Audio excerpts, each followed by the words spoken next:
Good morning. প্রত্যেকবারের মতন এবারেও good morning দিয়েই শুরু করছি। আমরা আবারও বেরিয়ে পড়েছি ড্রিম টিম ট্যুর অ্যান্ড অ্যাডভেঞ্চারের পক্ষ থেকে। আমাদের নতুন ভিডিওতে আপনাদের সকলকে স্বাগত জানাই। আমরা এখন বেরিয়ে শনি বাবার মন্দিরে এসেছি। এখানে কল্যাণ পুজো করছে আমাদের গাড়িগুলো। আপনারা তো জানেন আমরা হিন্দু শাস্ত্রে শুভ কাজের পূর্বে আমরা একটু ঠাকুর দর্শন করি, তাই প্রত্যেকবারের মতন আমরা শনি বাবার মন্দিরে এসে পৌঁছেছি।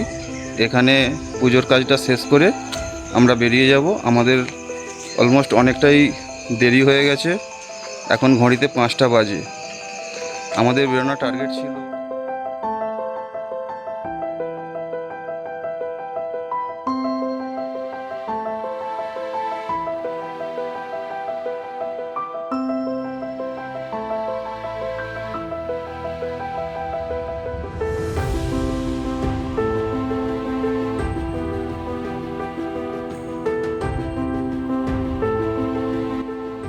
আমরা বালাসোর থেকে খানিকটা কালভার্টে দূরে ছিলাম।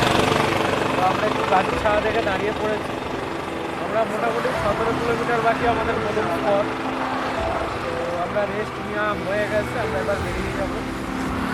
আর 17 কিলোমিটার গাড়ি চালালেই আমাদের প্রথম স্পটে আমরা পৌঁছে যাবো। সাঁতাঘাটি পাহাড়। সাঁতাঘাটি পাহাড়। তো আমরা কিছুক্ষণের মধ্যে স্পটে ঢুকে যাচ্ছি। স্পটে গিয়ে কথা হবে।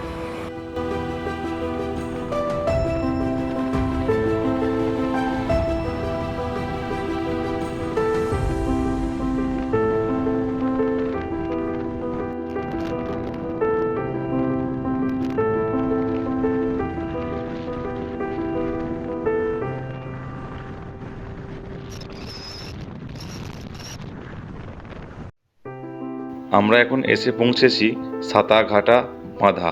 এটি উড়িষ্যার কুলডিয়া ফরেস্টের মধ্যেই পড়ছে। আর এটি একটি ছোট্ট জলাশয় বা ছোট ড্যাম বলতে পারেন। এখানে আসতে সামনে গেটে ব্যারিকেড করে আছে ঠিকই, কিন্তু কোনো এন্ট্রি ফি লাগে না। আর জায়গাটা বেশ সুন্দর, চারিদিকে পাহাড় আর মাঝখানে ছোট্ট একটি ড্যাম। আর জঙ্গলে তো ভরেই গেছে, যেহেতু বর্ষাকাল সেহেতু ভিউটাও খুব দারুণ লাগছে। উপরে আকাশের সাথে পাহাড়ের যে মিলনটা দারুণ, কোনো কথা হবে না। আর এই জায়গাটাতে এসে বেশ ভালোই লাগলো, কিন্তু গরমটাও বেশ আছে। যেহেতু আমরা ডিস্টেন্সটা অনেকটা পেরিয়ে এসেছি আর জঙ্গল এরিয়া, সেই হিসেবে গরমটা এখানে একটু কম, আমাদের ওখানের তুলনায় অনেকটাই কম। তো এটা আমরা দেখি আবার নেক্সট ডেস্টিনেশনে বেরিয়ে যাব।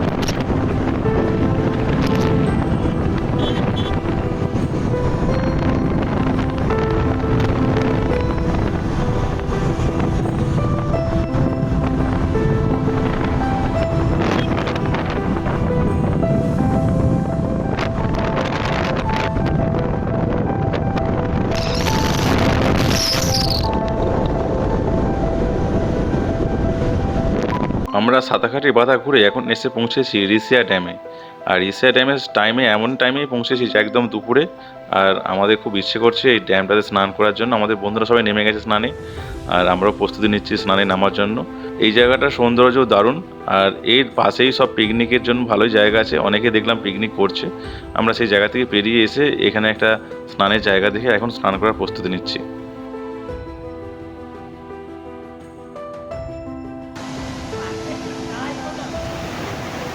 আমরা এখন কাকটাগাড়ি ক্যাসকেডে।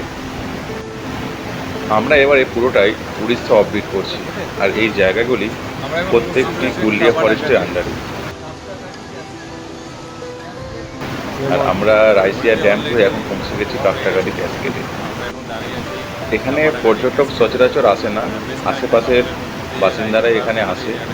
আর এখানে পিকনিক করার মতো জায়গা রয়েছে, সাথে তো এখানে স্নান করছে অনেক লোকই দেখতে পাচ্ছি। দারুণ একটা জায়গা। হালকা স্লোপিং ঢাল থেকে জল নিচের দিকে গড়িয়ে পড়ছে, একটা ঝর্ণার আকৃতি নিয়েছে। এখন দুপুর 2টোর ওভার হয়ে গেছে। রাইসিয়া ড্যাম থেকে হোটেল খুঁজতে খুঁজতে আমরা এসে পৌঁছেছি কাপটাগাড়ি ক্যাসকেডে।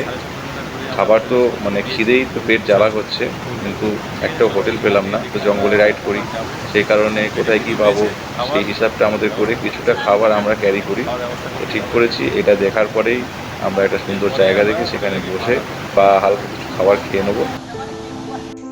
অনেকটা টাইম হয়ে গেছে, আমাদের টিফিন করার টাইম হয়ে গেছে, যার কারণে আমরা এখানে বিশেষ কিছু পরিষেবা পাচ্ছি না, মানে কোনো দোকানপাট হোটেল কিছুই পাচ্ছি না। আর আমরা বাড়ি থেকে কিছু মুখরোচক খাবার আমরা এনেছিলাম, আমরা এই জঙ্গলে এক সাইডে বসেই আমরা আয়োজন করছি। এই হলো আমাদের আসর, টিফিন চলছে, ওদিকে রাজুদা শসা কাটছে আর এখানে কল্যাণ খাচ্ছে।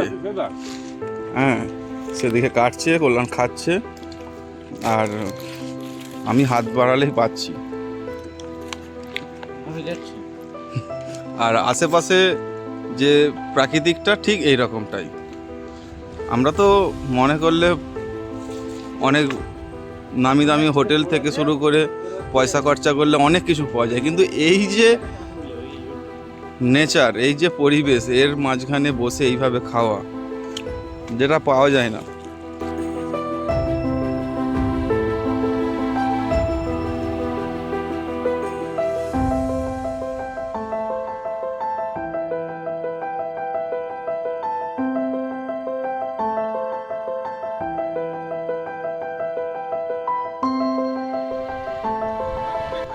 বিশাল বড় একটা ড্যাম, আর ওয়েদার খুবই খারাপ, মেঘলা করেছে। আমাদের আজকে ডেস্টিনেশন ছিল সোনামণি জঙ্গল বিচে গিয়ে ক্যাম্পিং, কিন্তু সেটা আর হয়ে উঠবে বলে মনে হয় না। যে হারে মেঘ করেছে, তো আমরা সেই হিসাবে পৌঁছতে পারবো না। আর এই সোনাই ড্যামের সৌন্দর্যটা সত্যিই দারুণ। ড্যামের পাশ দিয়ে লম্বা একটি রাস্তা, যেখানে তো রাইড করা দারুণ লাগবে এখানে রাইড করতে। মেঘলা ওয়েদারের কারণে এখানে ঠান্ডা হাওয়াও দিচ্ছে। দুপুরের যে গরমটা ছিল, এখন যেন একটু স্বস্তি পাওয়া যাচ্ছে। আমরা এখন এখানে দাঁড়িয়ে প্রাকৃতিক সৌন্দর্যটা উপভোগ করব, তারপরে কিছু ছবি তুলব, তারপরে এখান থেকে বেরিয়ে যাব সোনামণি জঙ্গল বিচের দিকে। আর যদি বৃষ্টি আসে তাহলে আজকে আমাদের প্ল্যানিং চেঞ্জ করতে হবে। সেই হিসেবে আমরা যেখানে জায়গা পাবো সেখানে আজকে থেকে যাব। সেটা কীভাবে জানি না, তবে আজকে আমাদের ডেস্টিনেশন কিন্তু আছে সোনামণি জঙ্গল বিচ। যাই হোক, আমরা আজকের ভিডিও এখানেই শেষ করছি। যদি আমরা সোনামণি জঙ্গল বিচে ক্যাম্পিং করি তার ভিডিও তো আসছেই, না হলে আবার দেখা হচ্ছে আগামীকাল আমাদের যে ডেস্টিনেশনগুলো কীভাবে ঘুরে বেরোবো সব কিছুই আনবো আপনাদের সামনে।